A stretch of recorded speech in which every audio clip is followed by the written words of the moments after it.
මුල් වශයෙන් කතා කරන්නේ දැන් ඕගොල්ලෝ වැඩ කරද්දි මේ කියන මුල් කාලේ ඉඳලා ඒක කරගන්න පුළුවන් නම් හොඳයි. නමුත් දැන් අන්තිම කාලේ හරි ඔගොල්ලෝ උත්සාහ කරන ප්ලෑන් එක අනුව වැඩ කරන්න. ඒ කියන්නේ ප්ලෑන් එකක් හදලා ඒ කියන්නේ දවස ගන්න ප්ලෑන් එකක් හදනවා කියනවා නෙමෙයි. මම මේ කියන ප්ලෑන් එක ඔයගොල්ලන්ට හදන්න පුළුවන් ඉරිදා රැයට වගේ වෙලාවක් වෙන් කරගෙන ඊළඟ සන්ධි නම් පටන් ගන්න සතියට අදාළව ඒ කියන්නේ දවස් 4 අදාළව ප්ලෑන් එක කියන්නේ ඔයා ඒ දවස් මොනවද කරන්නේ? ඔයාට කරන්න තියෙන වැඩ මොනවද? නිකන් අර පොඩි ඕගනයිස් කිරීමක් කරගන්නවා. ලෙවලකට හදාගන්න. ඒතර ඔයාට අර සතිය වැඩ කරගෙන යද්දී ලීසි.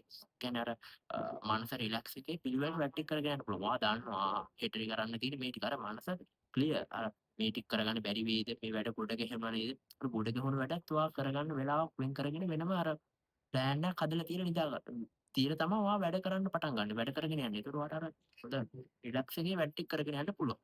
ඒතකොට ප්ලෑන් ටිකක් තියෙද්දි අන්තිම මාස 5ට වගේදී හරිම පුදුම වැදගත්කමක් ඒක වෙන්නේ. මොකද මම දැන් මේ කියන ක්‍රම ටික අනුගමනය කරලා බලන්න ඒකත් එක්ක ඔයා ප්ලෑන් එක හදන්න දැන් මුලින්ම ඔයා කරන්න ඕන දේ තමයි මොකක් හරි කුල කෑල්ලක් හරි A4 sheet එකක් හරි මොකක් හරි ගන්න ඒක අරගෙන ඒක පතකට බෙදා ගන්න. දවස් 7ට අදාළව තීරු 7කට බෙදා ගන්න.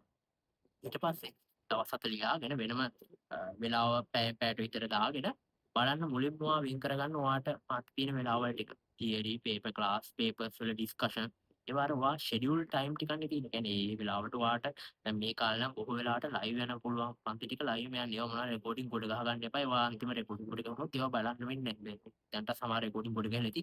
ඒවා බලා ගන්න ක්‍රමයක් නැති වෙනකොට තව දැන් යන ලයිව් පන්ති වලත් රෙකෝඩින් හදාගෙන ඒවා බලන්න තව කාලයක් වෙන්නේ නැහැ නේ. එක්සෑම් එකෙන් පස්සේ තමයි ඒකට බලන්න වෙන්නේ. ඉතින් ඒක සාර්ථක වෙන්නේ නැහැ නේ. ඒක නිසා ඔයා දැන් යන ලයිව් ඒවා පේපර් ඩිස්කෂන්ස් ඒ තියරි රිවිෂන් ඒවා මේවා මුලින්ම වෙන් කරගන්න මේ ටයිම් වල තමයි තියෙන්නේ. මේ දවසට මේ වෙලාව තමයි තියෙන්නේ. ඊට පස්සේ ඔයා නිදා ගන්න වෙලාව වෙනම වෙන් කරන්න. ඊට පස්සේ ඔයා මොනවා හරි තව වෙනම ඔයා පාස් පේපර් එකක් කරන්න දාගන්න තියෙන වෙලාවක් තියෙනවනේ ඒවා වෙන් කරගන්න. ඒවා වෙන් කරගෙන දැන් ඉවරයි. ඊට පස්සේ මොනවා හරි බස් වලට ප්‍රවාහනයට යට වලට යනවනේ. ඔයා ඉස්කෝලේ පන්ති වලට යනවනේ හැම එකටම බස් වලටයි ඔය මගට හෙට මෙහෙට කාලේ වැය වෙනවා නම් ඒ ටිකත් වෙනම පාටකින් වෙන් කරලා දාන්න. ඒක පාට මතක තියාගන්න. ඊට පස්සේ වෙන් කරලා පොඩ ලියාගෙන තීරු වලට බෙදාගෙන තියාගන්න. දැන් දවස් 7 ඔයාට නියමිත වැඩ ටික ඔයා වෙන් කරලා ඉවරයි. ඊට පස්සේ ඉතුරු වෙන්නේ ඔයාට ෆ්‍රී ටයිම් ටිකනේ. අන්න ඒ ටික ඔයා සතියේ හැමදාම ඉතුරු වෙලා තියෙන වෙලාවල් ටික එකතු කරලා බලන්න කොච්චර පැය ගාණක් ඔයාට සතියේට ඔයාට තනියෙන් වැඩ කරන්න ඉතුරුනද. මම කියන්නේ මේ පන්ති වෙලාවල් නෙමෙයි ඔයාට තනියෙන්.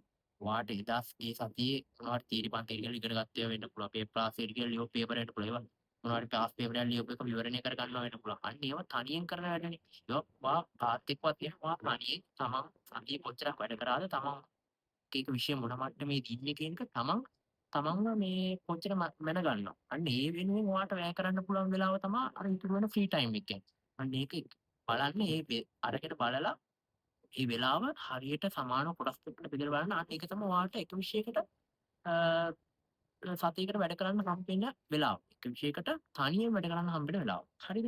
එතකොට ඒක මුලින්ම හඳුනා ගන්න වෙනවා. ඊට පස්සේ ඒ වෙලාවේ දැන් මම මේ කියන ක්‍රම තුනට අනුව කරලා බලන්න පළවෙනි දේ තමයි රෑ නිින්දත් එක්ක මම මේ කියන දේ කරලා බලන්න.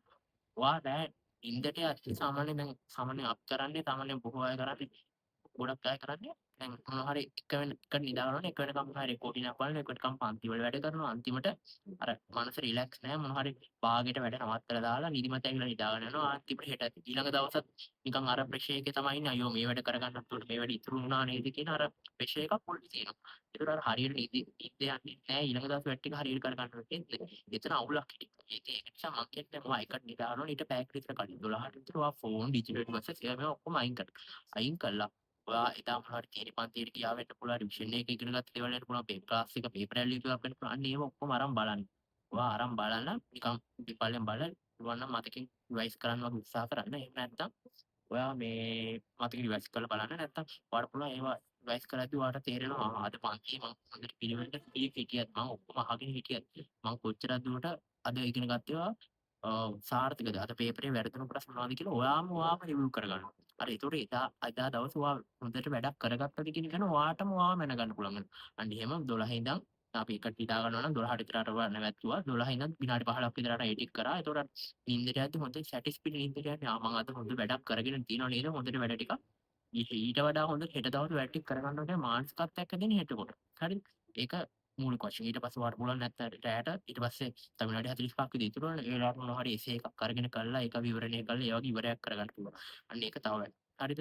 එතකොට ඒක රැයට කරන්න මූලික වශයෙන්. ඊට පස්සේ රැයට තව MCQ 5ක් රෙඩි කරලා තියලා නිදා ගන්න. මම කියන්නේ මුල් දැන් ඔයා පුරුදු වෙන්න සාමාන්‍යයෙන් අපිට කියන්නේ යම්කිසි අලුත් ප්ලෑන් එකක් ගත්තාම මේක පුරුදු වෙන්න දවස් 21ක් විතර යනවා කියන්නේ. දවස් 21කට පස්සේ ඒක නිකන් අපි අර බත් කනවා වගේ එන ඒක නිකන් සැහැල්ලුවේ ඔටෝමැටිකලි වෙනවා.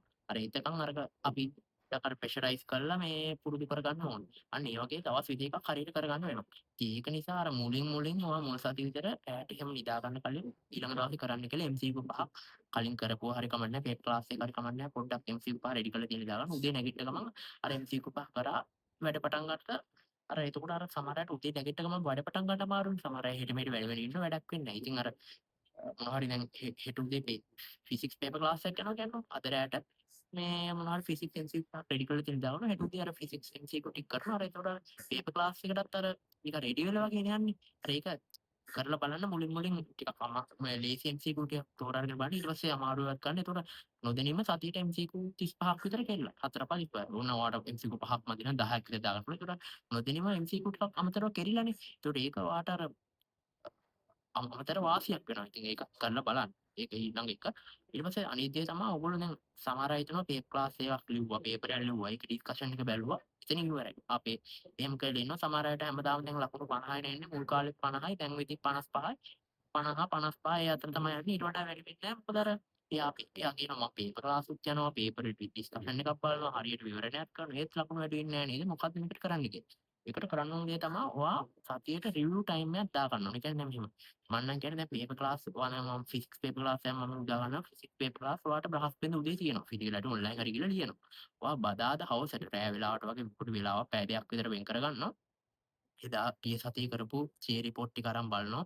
මොනවද කරපු වැඩ. ඒ ටික පොඩ්ඩක් නිකන් මතින් ආවචේ කරලා බලනවා. ඊට පස්සේ ඔයා මොනවා හරි සමරි නෝට් වගේ හදලා තියෙනවා නම් අන්න ඒ ටික අරන් බලනවා. ඊට පස්සේ අර ගිය සතියේ කරපු පේපරේ වැරදුණු ප්‍රශ්න තියෙනවනේ ඇයි වැරදුනේ?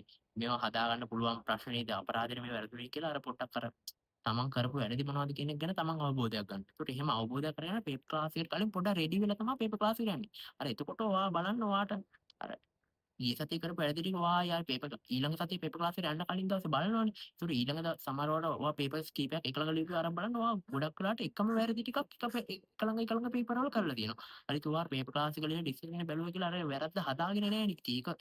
ඒක වැරද්ද හදාගන්න නෙවෙන්න ඕනේ. නැත්නම් පේපර් ක්ලාස් එක ලියන එකේ තේරුමක් නැති වෙනවනේ. ඉතින් ඒ වගේ අර ඊට කලින් දවසේ ඊළඟ සතියේ පේපර් ක්ලාස් එක ලියන්න කලින් ඊට කලින් සතියේ ලියපු පේපර් එකයි මම පාස් පේපර් ලියපු එකක් තියෙනවනේ ඒ ටිකයි ඒ ටික අරන් රිවිව් කරලා බලද්දි ඔයාට අර ලොකු දෙයක් ගන්න පුළුවන් නා මේවා නේද මං කරපු වැරදි කියන එක ගැන ඔයාට අවබෝධයක් එනවා. ඒතකොට ඊළඟ සතියේ දවසේ ඊළඟ පේපරේ ලියද්දි ඔයා එන ප්‍රබෝධයෙන් අර එන ගැම්මෙන් ලියනවා මම මේක කරන්න පුළුවන් නේද කියන අර කොන්ෆිඩන්ස් එකක් හැදෙනවා. ඒ අර සම්බරේ නෝට් වගේ හදලා තියෙනවනේ ඒ ටිකත් අරන් බලන්න පුළුවන්.